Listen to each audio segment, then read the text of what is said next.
John sat in the quiet of his dimly lit living room, his fingers tracing the worn edges of an old leather journal. The journal had belonged to Emma, his wife, who had passed away a year ago. She had been the love of his life, a woman whose laughter could brighten the darkest days and whose presence felt like home. They had shared a bond rooted in deep affection and a mutual love for travel. Together, they explored countless places, but none held as much meaning as the small coastal town they often visited, a serene village perched on a cliffside, overlooking an endless expanse of ocean. It was Emma's favorite place in the world. She had always called it her eternal haven. John could still hear her voice in his mind, marveling at the way the waves crashed against the rocks, calling it nature's symphony. But now, the town existed only in his memories, just like Emma. Losing her had left a void he could never fill. Grief had turned John's days into a monotonous blur. He had tried to find solace in keeping her memory alive, revisiting the little things that reminded him of her, her favorite books, their old photo albums, and the music she loved. But nothing seemed enough. Then, one evening, while sifting through Emma's belongings, he stumbled upon something that stopped him cold. It was a faded postcard, tucked away in the back of one of her journals. The postcard depicted the familiar coastal town, its cliffs and ocean as vibrant as he remembered. But what caught his attention wasn't the image. It was the handwriting on the back. "Forever yours, Daniel." The words felt like a whisper from the past, cutting through the stillness of the room. John stared at the name, his heart pounding. Daniel. It wasn't a name he recognized. Emma had never mentioned anyone by that name. Questions began to swirl in his mind. Who was Daniel? What was his connection to Emma? Was this someone she had known before they met, or was there a part of her life that she had kept hidden? The discovery left John unsettled, but it also gave him a sense of purpose he hadn't felt in months. He decided to travel back to the coastal town.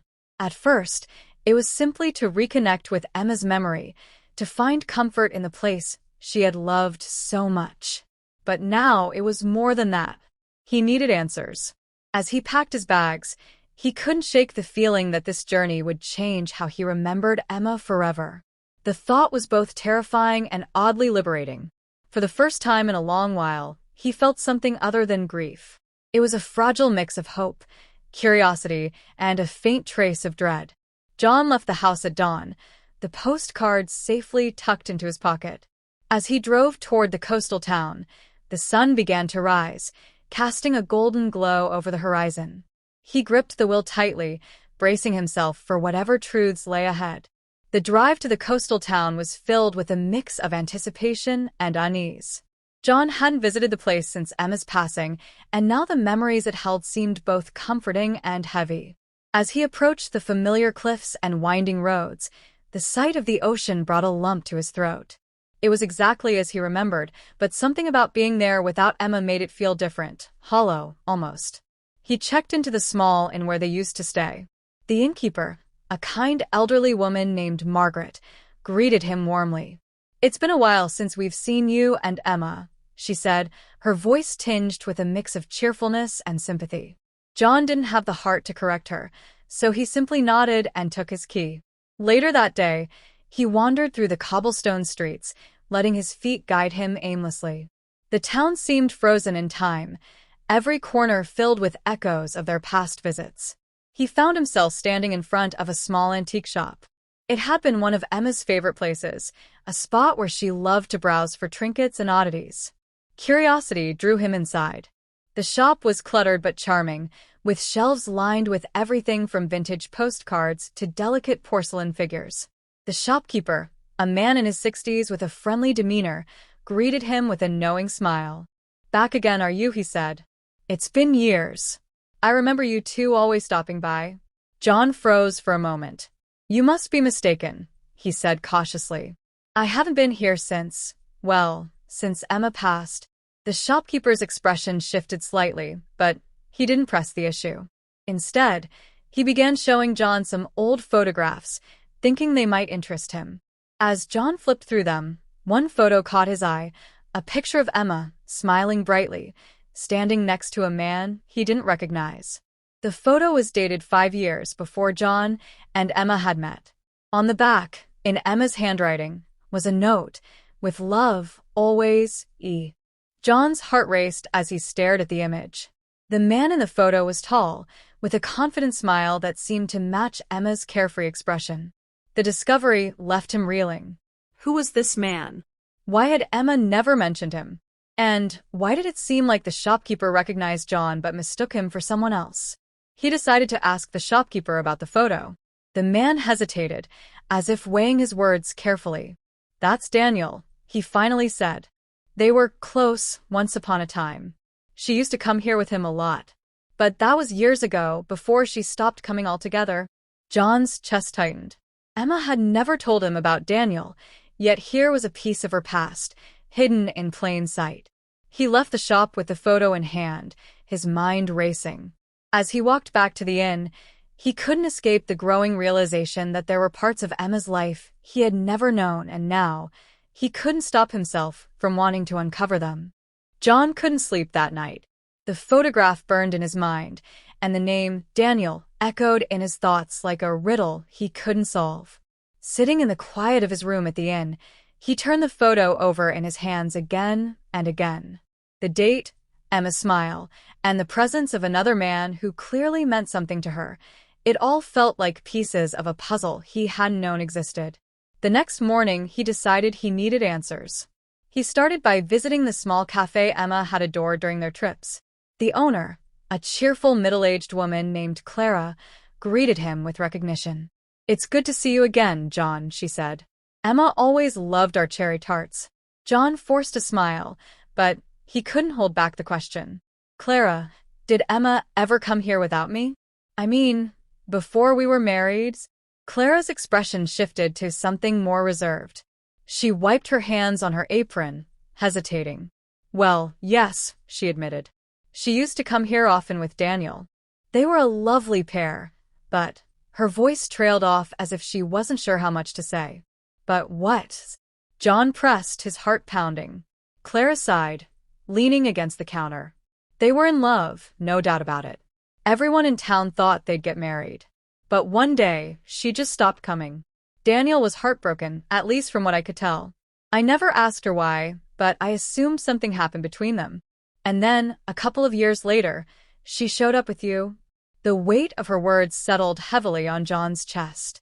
He thanked her quietly and left, unsure of what to make of everything.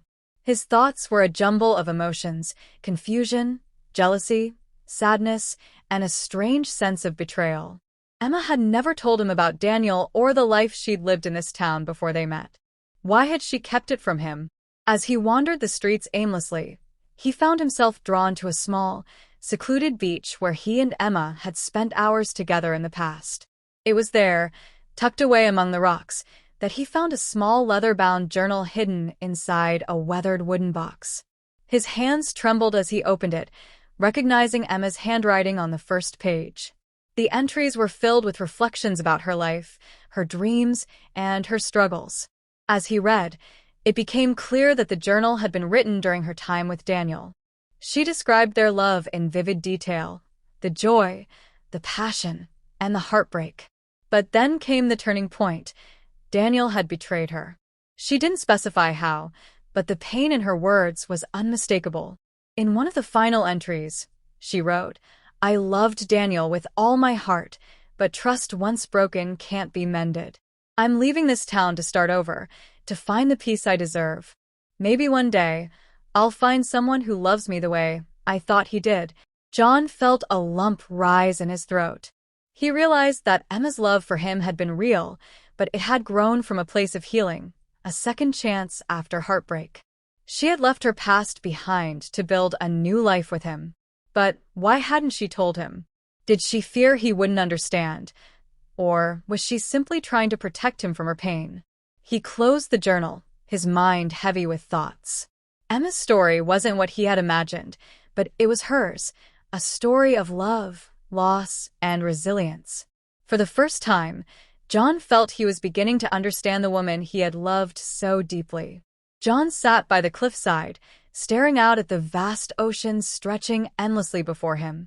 The journal rested in his lap, its pages still open to Emma's final entry. The words lingered in his mind, heavy yet oddly comforting. He felt like he'd been given a glimpse into a part of Emma's soul she had chosen to keep hidden, a part that had shaped her into the woman he fell in love with. He thought about the love they had shared. It wasn't perfect, and it wasn't without its mysteries, but it had been real. Emma had brought light into his life, and now he understood that her love for him had been born out of her determination to move forward after her heartbreak with Daniel. She hadn't chosen him as a replacement or a consolation. She had chosen him because she believed in their love, even if it came after a painful past. For a moment, John felt anger, at Emma for not trusting him enough to share her story, and at himself for not seeing the signs that there had been more to her than the life they built together. But the anger quickly gave way to acceptance. Emma had been human, flawed, and complex, just like anyone else. Her decision to keep her past a secret wasn't an act of betrayal, it was an act of survival. John pulled out a piece of paper and a pen from his bag. He began to write, pouring out everything he felt, the love, the confusion, the sadness, and the gratitude. Emma, he wrote, I don't know why you never told me about Daniel, and maybe I never will. But I've come to realize that it doesn't matter. What matters is what we shared. You gave me a love that changed my life, a love that filled the empty spaces I didn't even know I had. I wish I could have been there for you, through the pain you carried, before we met. But I hope I gave you the peace you were searching for. He folded the letter and placed it inside the journal, tucking it back into the wooden box where he had found it. This was where her story began, and it felt right to leave it here, as a tribute to the woman she had been, the woman he would always love. Standing at the edge of the cliff, John reached into his pocket and pulled out the small vial of Emma's ashes he had brought with him. With trembling hands, he opened it and let the wind carry her ashes out over the ocean. It was as if she became part of the waves, the sky, and the air around him. As he stood there, he felt a weight lift from his chest. The questions, the pain, the lingering grief, they didn't disappear entirely, but they softened. He realized that closure didn't mean forgetting. It meant making peace with the unanswered questions and embracing the memories that remained. John turned away from the cliff, leaving the town behind him. He knew he would carry Emma's love with him, but now he also carried something else, an understanding of her humanity, her struggles, and the choices that made her who she was. It wasn't the ending he expected, but it was the one he needed. For the first time in a long while, John felt ready to move forward.